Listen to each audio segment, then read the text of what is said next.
One of the greatest obstacles to crafting health and wellness is identifying and controlling inflammation. It's at the core of all complex and chronic diseases, and it's the driving mechanism that underlies the most common symptoms that people like you struggle to overcome. Join us as we explore cutting-edge science and research to give you the information and tools you need to create the quality of life you want and deserve. And now, here is the host of Inflammation Nation, Dr. Stephen Noseworthy. Well, we're into the third installment of our Hashimoto's thyroid Q&A. And let's just jump right into the next question. Quite often when someone comes to the realization or is told that they have Hashimoto's hypothyroidism, and they really start to understand what it means to have an autoimmune reaction where their immune system is attacking some part of their own body, the next question they typically want answered is can we cure it? Now, we have to be very careful. Believe it or not, the word cure is very litigious, meaning that in the world of medicine, the words treat, cure, and prevent, as terrible as this is to think about, even worse for me to say, the words treat, cure, and prevent are actually regulated by the FDA, and they can only be used in relationship to pharmacology. So, as a chiropractor who does not prescribe medications, I don't have a scope of practice to do it, I don't have a license to do it, I don't even really have an interest to do it, but nevertheless, I can't tell someone that we're going to do something to prevent X. Or if there is a curable problem, I can't tell them we're going to do this to cure that. Those words carry with them a legal burden that says if I as a licensed physician who does not prescribe medication, I don't have a DEA number, all that kind of stuff. If I use the word treat, cure, and prevent, I am practicing medicine without a license. Let that float around in your head just a little bit. That's where the government has gotten to. Likewise, if someone is a licensed medical doctor, nurse practitioner, osteopath, whose scope of practice is to prescribe medications of all different kinds, they do have a DEA number. If they are using natural strategies with their clients, like they're doing diet and lifestyle modifications, maybe selling nutritional supplements, they're not supposed to use the words treat, cure, or prevent in the context of natural medicine. They can only use that word if they're talking about a drug. Now, last time I checked, drugs don't cure anything. Drugs don't really prevent anything unless maybe you're talking about symptomatology. Maybe a different discussion for a different day. So let's get back to the question. Can Hashimoto's be cured?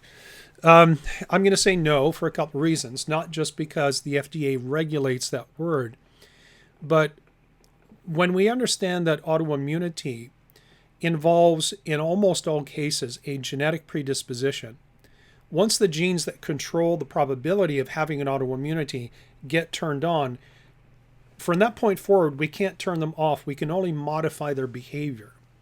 So Hashimoto's disease, as are all other autoimmunities, are incurable diseases, but that doesn't mean that we can't put them into remission. And that's probably the best word to have in your mind when you start thinking about, okay, I've got or I might have Hashimoto's. Don't think about I need to find the cure. You have to think about what do I need to get to the point where it's in remission and my immune system controls the autoimmune process rather than the autoimmunity running the show with my immune system. And that in reality is what happens. With autoimmunity, it's a state of immune dysfunction and dysregulation, which means that your immune system has lost control, it's lost its competence, and it's lost its resilience. And those are three different concepts that will come up periodically as we keep adding episodes to the Inflammation Nation, because ultimately at the end of the day, what is the goal of working with someone who has something like Hashimoto's? Well, I would love to be able to use the words treat, cure, and prevent. I can't use the word cure for two different reasons, but the most compelling one for me is the fact that I can't cure it. I can't. I don't know how. Nobody knows how. We don't have the therapeutic strategies to silence genes that control that autoimmune process. But what we can do is teach someone to control and contain their autoimmunology to restore control, capacity, and resilience to the system so that they minimize the progression, the rate of progression of that over time. So how do we know that somebody has got their Hashimoto's in remission? Does it mean that their thyroid antibodies go back to normal? And the answer is not necessarily, because sometimes we see people flaring up and their antibodies go down and either get close to or actually get into the normal range. Conversely, we see people with antibodies going up when they're actually getting better, their symptoms are resolving, and their quality of life is improving. And so we can't put a lot of stock into the value or making judgments of our control and our progression, or whether or not something's in remission or not, based on if the antibodies are going up and down. I wish it was that simple. It just really isn't. And that is confusing for people who have thyroid issues. And it's confusing for a lot of practicing docs that don't know a lot about immunology. That's the challenge, because people, whether a doctor knows immunology or not, and I'm talking functional medicine doctors, they have people in their practice with autoimmune diseases, and most of those are going to be Hashimoto's because it's the most common autoimmunity that we know of. In fact, it was the very first one that was ever recognized as an autoimmune disease. So it's about control and containment. It's about remission. It's about creating a scenario where someone has more good days than bad days. Their quality of life is generally much better than it was when we started, and that we learned to recognize and control autoimmune flare-ups when they happen. If you have somebody who is experiencing frequent flare-ups where their symptoms get worse, they get really bad when they're bad, and it takes forever for them to calm down and get back to whatever their baseline is, that is a hallmark sign of someone who has an uncontrolled, uncontained autoimmune problem.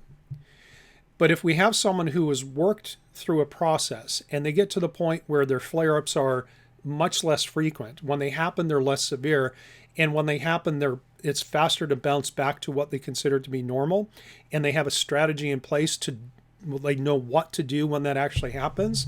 That's what we mean by control and containment. And because autoimmunity can't be cured in the sense that we traditionally use that word, control and containment means improved quality of life and shifting the balance of good days to bad days. So again, you have more good days than you have bad days, but it's also being armed with an understanding and an application so that you either see a problem coming and prevent it from triggering your immune system into a flare-up, or maybe you don't see something coming, you get a flare-up, but you recognize it immediately and you have a strategy to get yourself back online again. That's the ultimate goal. And again, I think that's part of, one of the ways that you're working with a good doctor is because they talk about these things. Like, this is a conversation that I'll have with my clients in the beginning of a program is, we'll sit down and we'll say, okay, let's talk about expectations and let's talk about really what we're doing from the big picture. It's not about cure, it's about remission or control and containment. And we go down through each of these different things.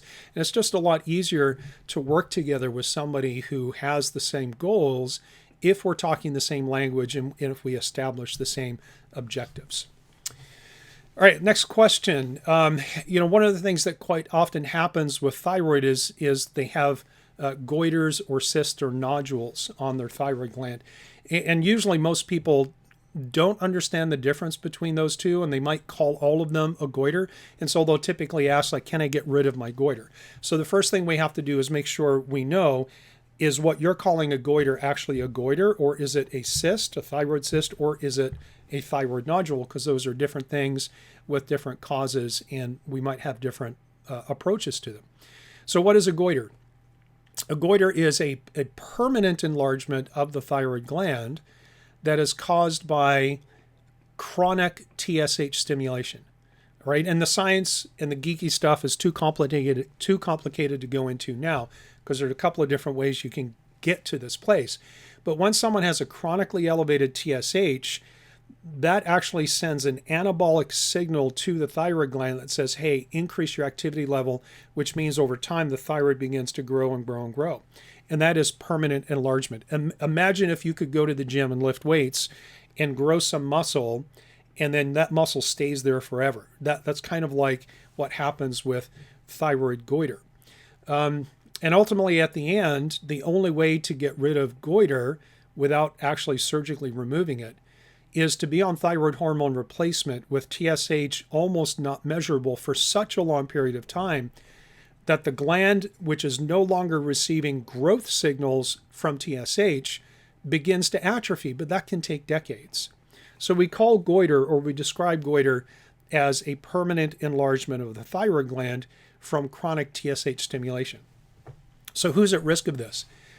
People in areas that are underserved with medical services, and they just go very, very, very long periods of time in a true hypothyroid state where their TSH is always elevated, but because they don't have access to medical care, they never get diagnosed and placed on medications. But then there's the person who's like the purist. Not the purist in the sense of more pure, but the purist in the sense of, I want to do everything naturally, and I hate medications, and I'll never take medications. I'm going to do everything with herbs and supplements and meditation or whatever the case is. And I understand that. I totally get that philosophy, and I wish that was the world that we lived in. But the reality is that if somebody says, okay, I've been diagnosed with hypothyroidism, which means your TSH is already elevated. If you refuse hormone replacement therapy in the form of thyroid medications, not even talking about synthetic versus bioidentical at this point, if you refuse and you go on the hunt trying to find the magic supplement that's going to fix your thyroid, and the entire time you have no idea that you have an autoimmunity, or maybe you do, you just don't know what to do to try to manage that, the longer you go with that unmanaged elevated TSH, the more likely it is that you're going to get the permanent growth of the thyroid.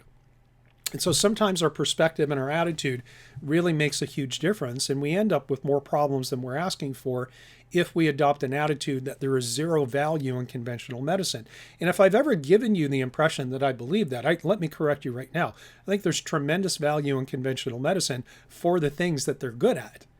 For the things they're not, there's not much value at all, which is why so many people are flocking away from conventional medicine and then exploring things like natural or functional medicine. So that's what a goiter is, permanent enlargement from chronic stimulation of the TSH that says grow and get bigger.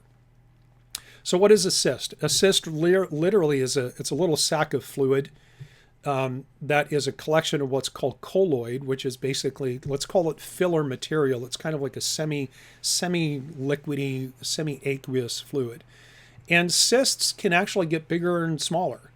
So if somebody says they have a goiter and I feel it, or maybe we're talking on the phone, if I ask them, well, does that goiter get bigger and smaller? If the answer is yes, I know it's not a goiter, because goiter does not do that. But what does do that is a cyst, which will expand and contract based on the inflammatory state. And it's quite possible for these things to disappear if you were able to hit on the right mechanisms that are controlling or driving the inflammatory response. We've seen this all the time on pre and post thyroid ultrasounds, where we'll do an ultrasound and we'll define the location, the size of the cyst, and then maybe a period of 3, 6, 8, 10, 12 months later, another ultrasound is done and the cyst is either smaller or it's gone. And so that's encouraging, right? And so first of all, cysts are not goiters. Goiters are not cysts. Goiters don't change except for very, very, very long periods of time without any thyroid hormone or any TSH stimulation by itself. But these cysts can come and go within a relatively short period of time. And I say short period of time relative to how long it actually takes for the gland to atrophy if you have a true goiter. And then the final part is nodules. Nodules are not goiters, but goiters can have nodules. And you can have cysts and nodules at the same time. And nodules, for the most part, are not cancerous, but sometimes they are. The general rule is only about 5% of thyroid nodules are cancerous. The vast majority of those are benign and they're not malignant, which is the good news. The worst type of thyroid nodule is the single nodule that shows up in an elderly white male. That's what the statistics are. So if you're a female, the younger you are, the smaller your nodule is. And if you have more than one nodule, that kind of stacks the statistics in your favor that says it's not cancer, and if it is, it's probably a benign and it's easily treatable. That doesn't mean that thyroid cancer can't show up with multiple nodules. It certainly can. So what is a nodule? What's the most common cause? Well, nodules are classified as either hot or cold. Cold nodules are basically hardened parts of the thyroid gland that don't make thyroid hormones. Or you can have a hot nodule or an active nodule where the nodule actually autonomously makes thyroid hormones in addition to what the gland in general is making.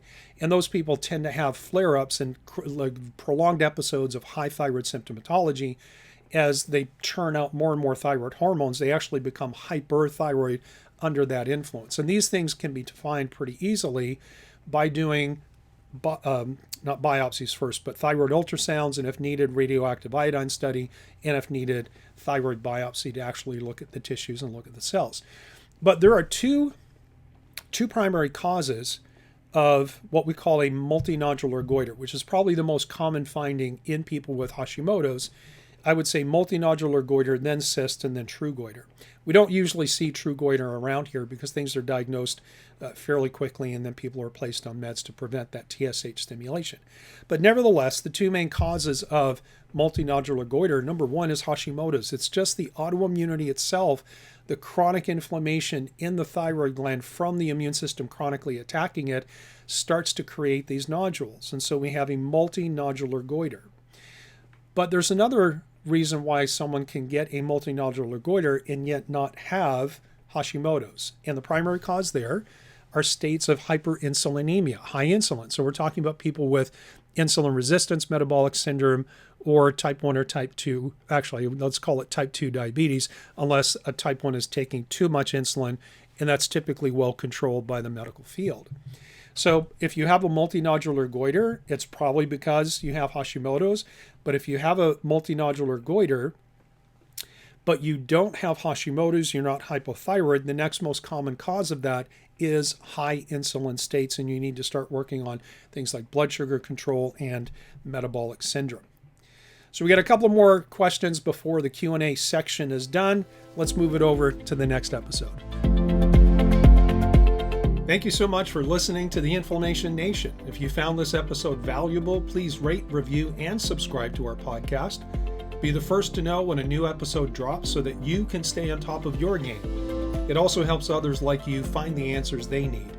And why not head over to my main website, drnoseworthy.com, that's drnoseworthy.com, to explore my personalized functional medicine coaching programs, submit a question to the podcast, maybe take a quiz, or even reach out to me using the contact form that you can find there. We'll see you next time.